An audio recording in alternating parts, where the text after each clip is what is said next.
हरे Krishna, Radhe Radhe. TJ delights में आपका स्वागत है।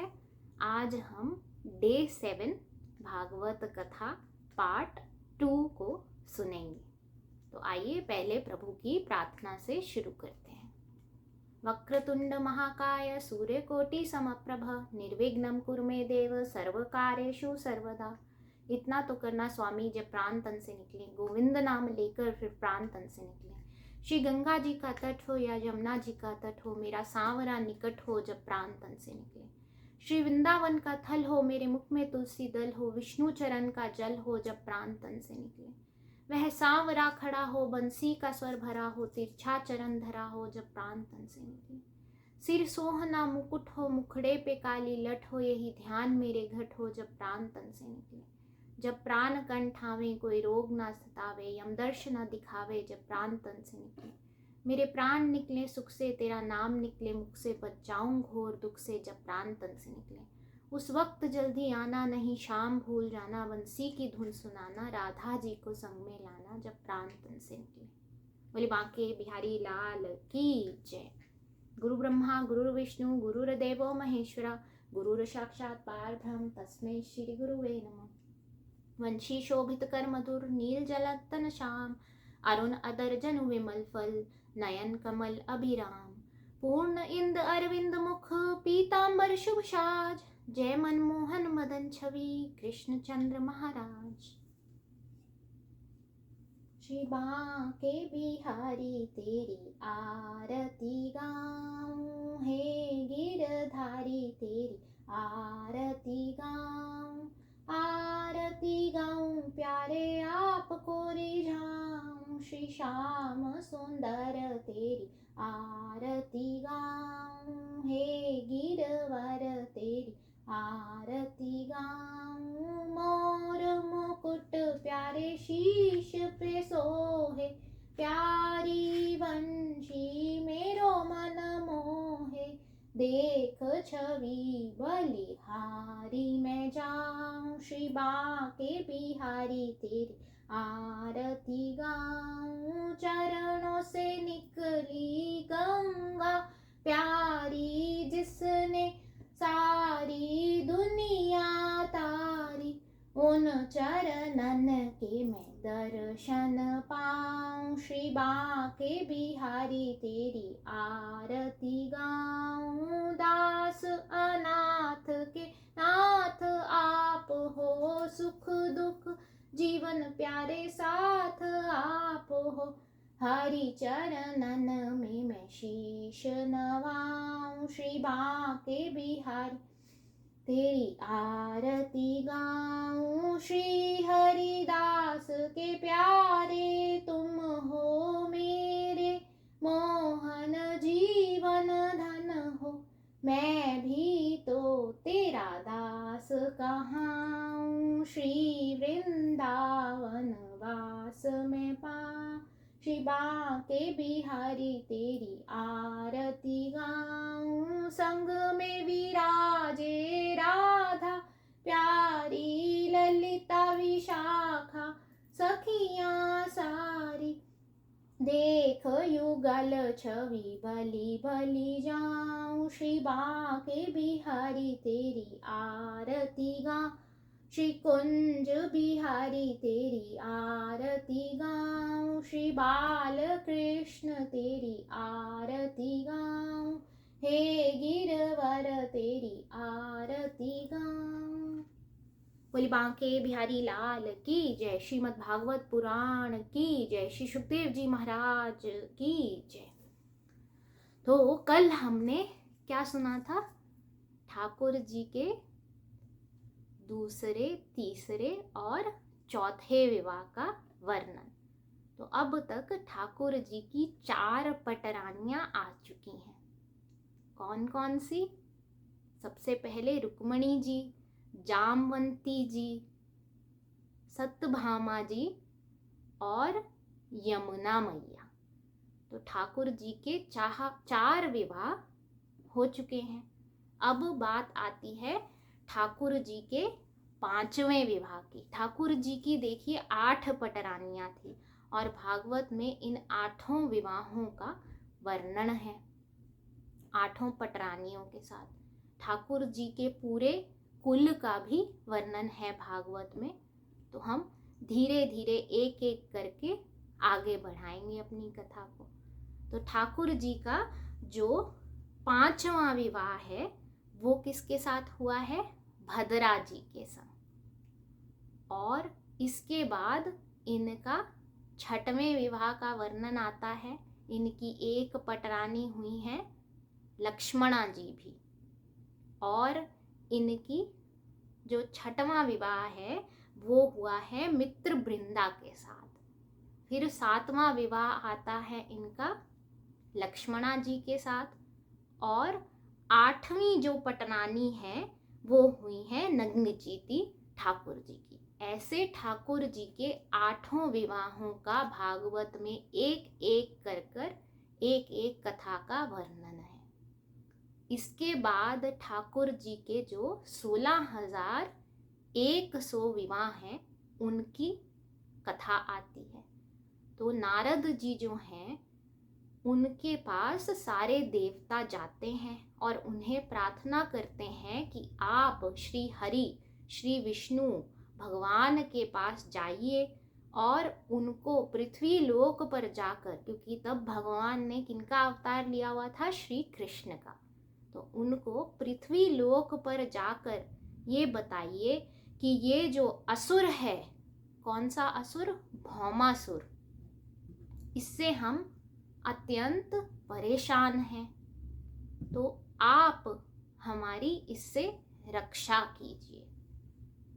तो देखिए बंधुओं, ये तो देवता थे। ऐसे ठाकुर जी के पास कोई भी जब अपने दिल से सच्ची पुकार लगाता है तो ठाकुर जी अवश्य उसकी रक्षा करने आते हैं। इन्होंने अपने कितने ही भक्तों की रक्षा की है। देखिए, प्रहलाद की भी रक्षा की थी, द्रौपदी की रक्षा की थी ना, चीरहरण से बचाया था उसको। तो ठाकुर जी अपने भक्त की आवाज जब सुनते हैं और देखते हैं कि मेरे भक्त को मेरी जरूरत है, तो वह अवश्य आते हैं। जब भी कोई सुदामा रोता, मोहन का मन पीड़ित होता, ये निर्धन को गले लगाता, उसके सोए भाग्य जगाता। तो ठाकुर जी अपने भक्त की आवाज तो जरूर सुनते हैं और दौड़े चले आते हैं अपने भक्त की आशा को पूर्ण करने। और अगर वो किसी मुसीबत में है तो भी दौड़े चले आते हैं अपने भक्त की मुसीबत को दूर करने। तो अब हम भौमासुर की कथा को थोड़ा सा आगे बढ़ाते हैं। भौमासुर जो था वह एक दैत्य था और इसने जो देवता हैं उनको बहुत ही परेशान कर रखा था। तो देवताओं ने नारद जी से प्रार्थना की है कि आप जाइए, क्योंकि नारद जी हर लोक में विचरण कर सकते हैं भगवान से मिलने के लिए। इसलिए नारद जी के हाथ संदेश आया है देवताओं का कि भौमासुर जो है वह एक दैत्य है और वो बहुत ही दुष्ट है, बहुत ही गलत काम करता है।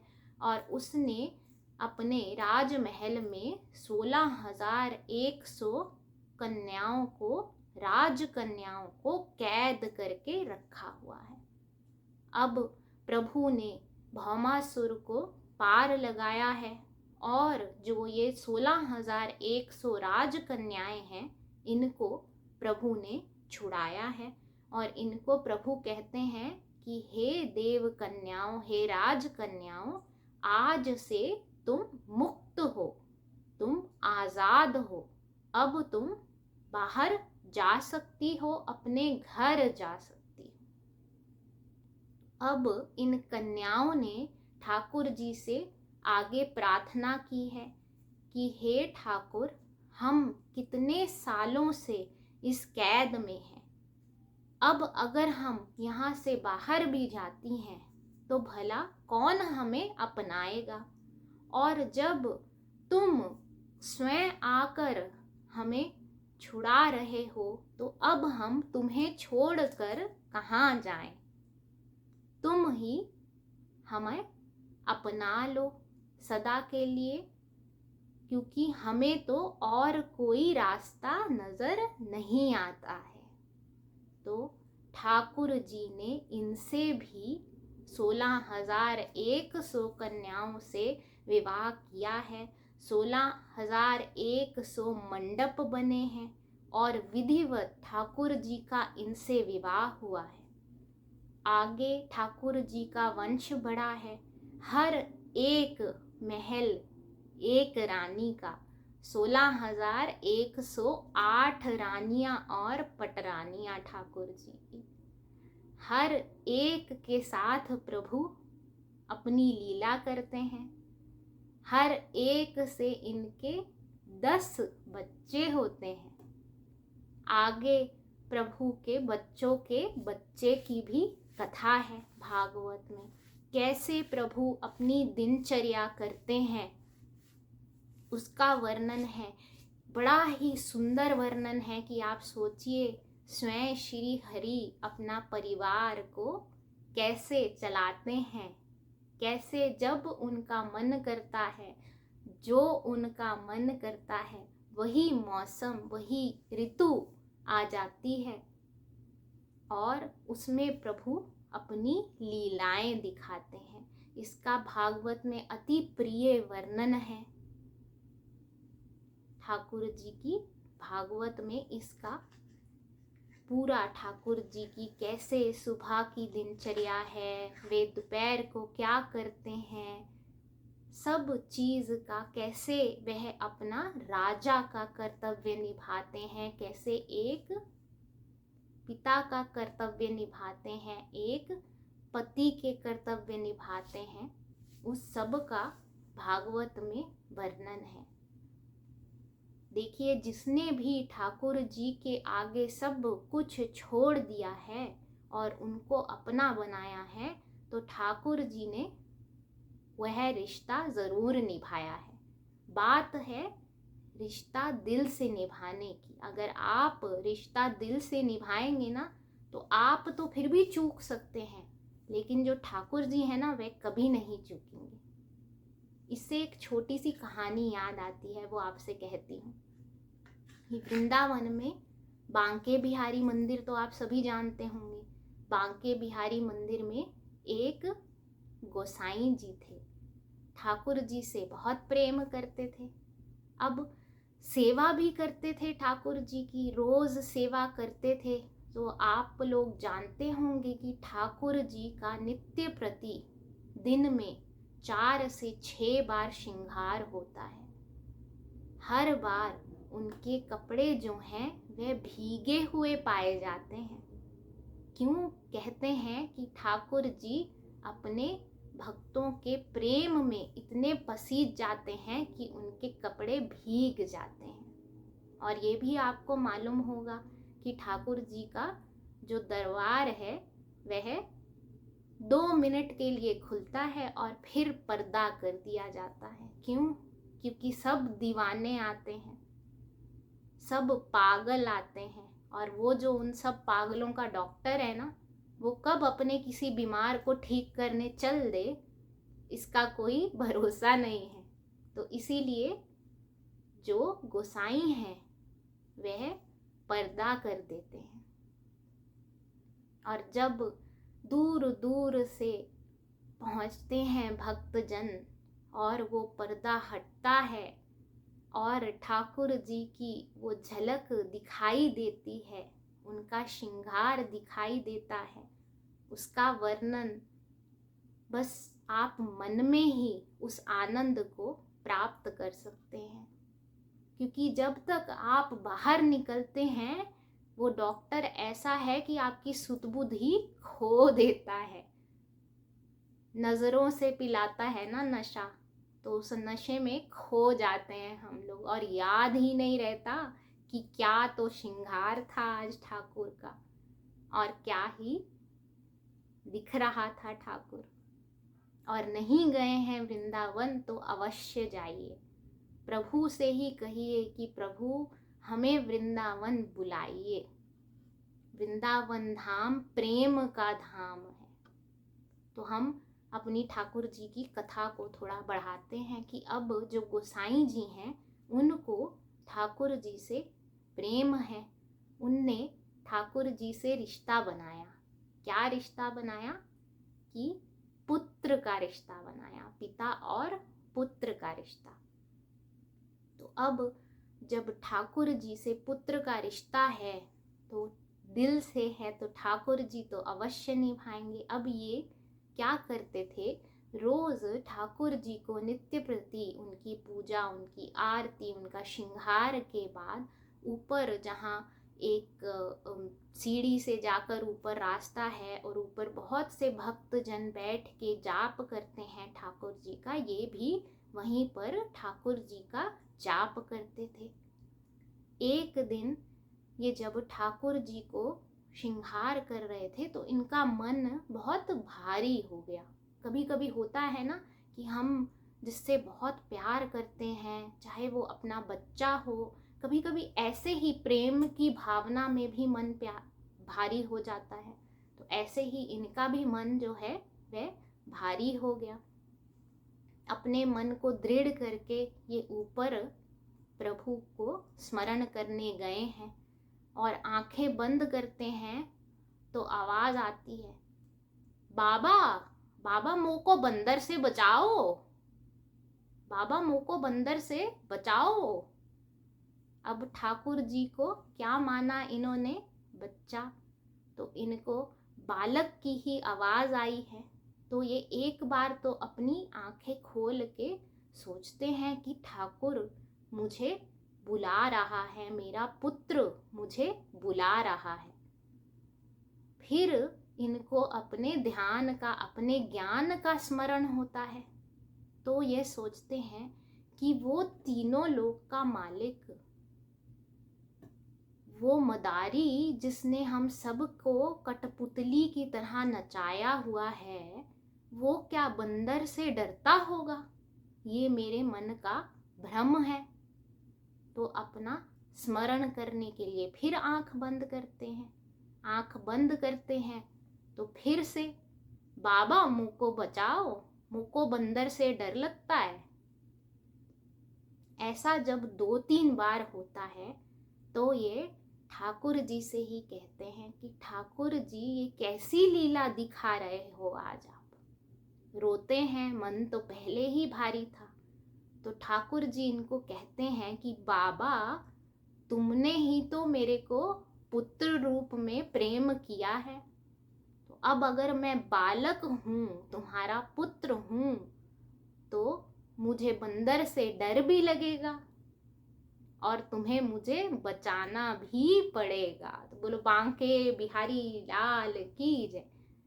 ऐसे प्रभु अपने भक्तों को वृंदावन में आज भी अगर आप सच्चे मन से प्रभु को मनन करते हैं, उनके दर्शन की अभिलाषा रखते हैं अपने मन में, तो ठाकुर जी किसी ना किसी रूप में आके आपको अवश्य दर्शन देंगे। बस आपका जो हृदय है वह निर्मल होना चाहिए और उसमें ठाकुर जी के प्रति प्रेम होना चाहिए। ऐसे कितने ही भक्तों का वर्णन है। भक्तमाल इतना बड़ा ग्रंथ है जिसमें अनेकों भक्तों का वर्णन है और वृंदावन भूमि में तो इतने भक्त हैं ठाकुर जी के, और आप जिससे भी पूछेंगे उसको किसी ना किसी रूप में ठाकुर जी ने प्रेरणा देकर वृंदावन में बुलाया है या साक्षात अपने दर्शन भी दिए हैं, चाहे वो बाल रूप में हो चाहे किसी भी रूप में हो। इतने चमत्कार होते हैं वृंदावन में आज भी जिनका आप वर्णन नहीं कर सकते हैं। तो वृंदावन भूमि जो है वो चमत्कार की भूमि भी है। क्यों? क्योंकि वहाँ साक्षात प्रभु बांके बिहारी के स्वरूप में है और उसी स्वरूप में कौन है उनके साथ? उनकी शक्ति, उनकी आराध्य शक्ति राधा जी। कि जो बांके बिहारी का स्वरूप है प्रभु का, वह किसका स्वरूप है? दोनों कृष्ण और राधा जी का। तो आइए प्रभु को ऐसे ही रिझाते हुए एक भक्त का चिंतन करते हैं भजन के माध्यम से। कथा भी सुन लेंगे आप और प्रभु का नाम भी ले लेंगे और भजन का भी आनंद ले लेंगे। बोले बांके बिहारी लाल की जय। बताओ कहाँ मिलेंगे शाम, बताओ कहाँ मिलेंगे शाम। चरण पादुका लेकर सबसे, चरण पादुका लेकर सबसे पूछ रहे रस खान। बताओ कहाँ मिलेंगे शाम, बताओ कहाँ मिलेंगे शाम। रस खान जी, इनका नाम आपने सुना है ना। ये वृंदावन पहुंचे हैं। कैसे पहुंचे हैं? ये एक दुकान पे जाते हैं, पान वाले की दुकान पे, और वहाँ प्रभु का बाल रूप देखते हैं और उसे देखकर मोहित हो जाते हैं। और उस दुकान वाले को क्या कहते हैं कि ये जो नन्हा सा बालक है ये कौन है, और ये जहाँ पर खड़ा है वहाँ पर कितने पथरीली जगह है, वो कितने कांटे हैं, इसने पाँव में जूते क्यों नहीं पहने हैं। तो जो पान वाला है वो इनको कहता है कि ये कौन है? ठाकुर जी हैं, और ये कहाँ रहते हैं? वृंदावन रहते हैं, और इनकी इतनी ही परवाह है तुम्हें, तो तुम ही इनके लिए चरण पादुका क्यों नहीं ले आते, चप्पल क्यों नहीं ले आते हो। और रसखान जी इतने मोहित हो गए हैं प्रभु में कि वो वाकई ही नन्हे से पाँव के लिए जूते लेकर ठाकुर जी को ढूंढने निकले। बताओ कहाँ मिलेंगे शाम, बताओ कहाँ मिलेंगे शाम। चरण पादुका लेकर सबसे, चरण पादुका लेकर सबसे पूछ रहे रस खान। बताओ कहाँ मिलेंगे शाम, बताओ कहाँ मिलेंगे शाम। वो नन्हा सा बालक है, सांवली सी सूरत है, बाल घुंघराले उसके, पहनता मोर मुकुट है। बाल घुंघराले उसके, पहनता मोर मुकुट है। नैन उसके कजरारे, हाथ नन्हे से प्यारे, बांधे पैजनिया पग में, बड़े दिलकश है नजारे। घायल कर देती है दिल को, घायल कर देती है दिल, उसकी एक मुस्कान। बताओ कहाँ मिलेंगे शाम, बताओ कहाँ मिलेंगे शाम। चरण पादुका लेकर सबसे, चरण पादुका लेकर सबसे पूछ रहे रस खान। बताओ कहाँ मिलेंगे शाम, बताओ कहाँ मिलेंगे शाम। फिर इनको एक सज्जन मिलते हैं जो इनको क्या बताते हैं कि जिनको तुम ढूंढ रहे हो उनको तुम वृंदावन में जाओ, वो वहीं मिलेंगे। समझ में आया जिसका पता तू पूछ रहा है, वो है बांके बिहारी जिसे तू ढूंढ रहा है। वो है बांके बिहारी जिसे तू ढूंढ रहा है। कहीं वो श्याम कहाता, कहीं वो कृष्ण मुरारी, कोई सांवरिया कहता, कोई गोवर्धन धारी। कोई सांवरिया कहता, कोई गोवर्धन धारी। नाम हजारों ही है उसके, नाम हजारों ही है उसके, कई जगह पर धाम। बताओ कहाँ मिलेंगे शाम, बताओ कहाँ मिलेंगे शाम। चरण पादुका लेकर कब से, चरण पादुका लेकर कब से, पूछ रहे रस खान। बताओ कहाँ मिलेंगे शाम। अब रस खान जी वृंदावन में बांके बिहारी मंदिर की चौखट पर पहुंच जाते हैं। अब ये बहुत पुरानी बात है, तो ये खान है, मुसलमान है, तो जो पुजारी है ये इनको अंदर नहीं जाने देता है, क्योंकि उस समय मुसलमानों का जाना वर्जित था मंदिरों में।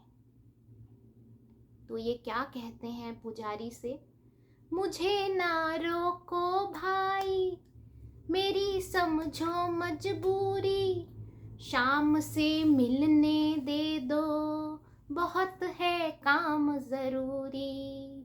शाम से मिलने दे दो, बहुत है काम जरूरी। सीढ़ियों पर मंदिर के लगा कर अपना डेरा, कभी तो घर के बाहर शाम आएगा मेरा। कभी तो घर के बाहर शाम आएगा मेरा।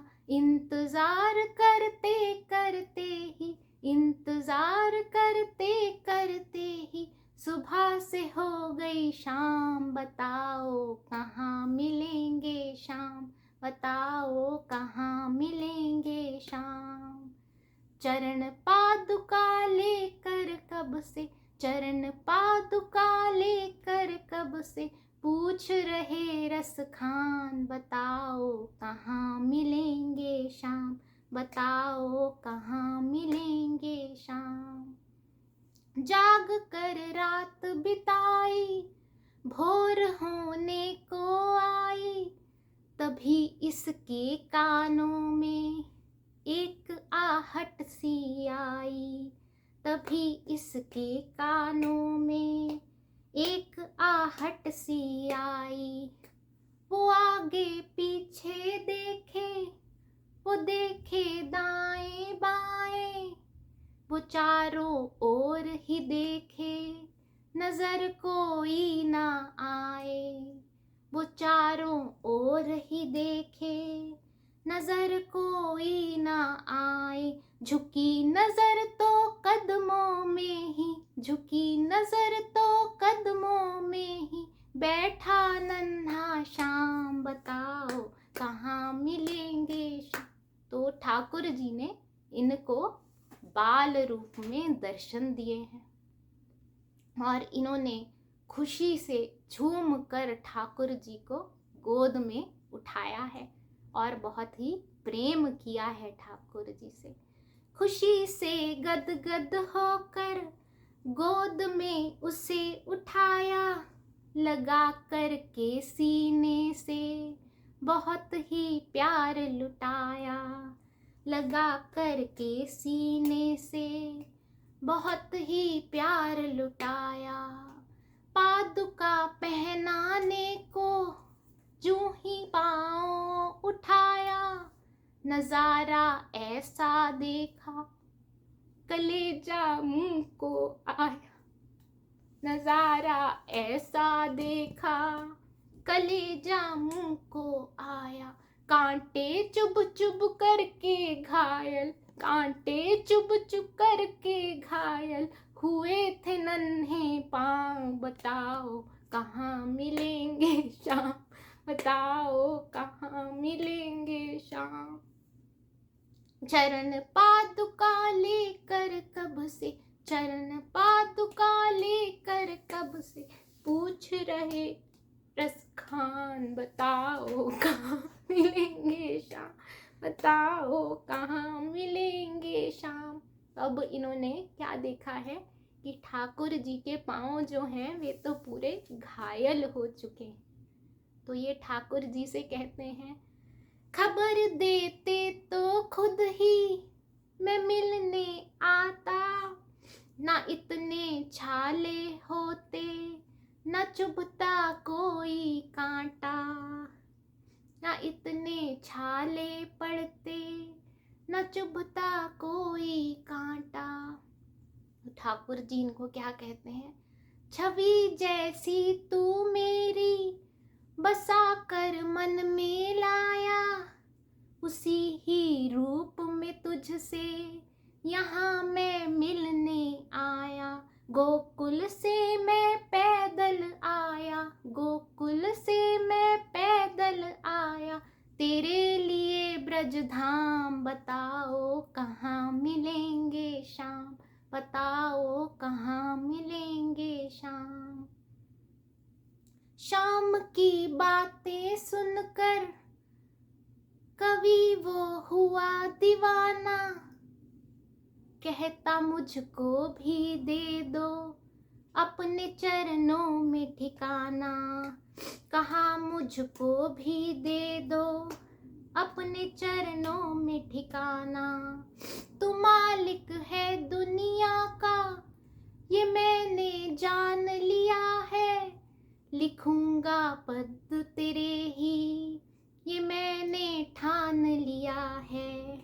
शाम राम फिर बरसा ऐसा, शाम नाम फिर बरसा ऐसा, खान बनारस खान, भाव के भूखे हैं भगवान, भाव के भूखे हैं भगवान। कांटों पर चल कर के देते, कांटों पर चल चल के देते, अपने भाव का ध्यान, अपने भक्त का ध्यान, भाव के भूखे हैं भगवान, भाव के भूखे हैं भगवान। बोली बांके बिहारी लाल की जय, श्रीमद् भागवत पुराण की जय, श्री सुखदेव जी महाराज की जय। तो ऐसी है रसखान जी की कथा। ऐसे न जाने कितने ही ठाकुर जी के भक्त हुए हैं, और मैं आपसे माफ़ी चाहती हूँ जब भी मैं ठाकुर जी के भक्तों की कथा कहती हूँ तो बह जाती हूँ और ये आंसू अपने आप आ जाते हैं। कई बार कोई भाव इतना प्यारा होता है ठाकुर जी का कि स्वयं को आप रोक नहीं पाते हैं। आज की कथा को हम यहीं पर विश्राम देते हैं और कल हम आगे की कथा को सुनेंगे। राधे राधे आप सभी को, जय श्री कृष्ण।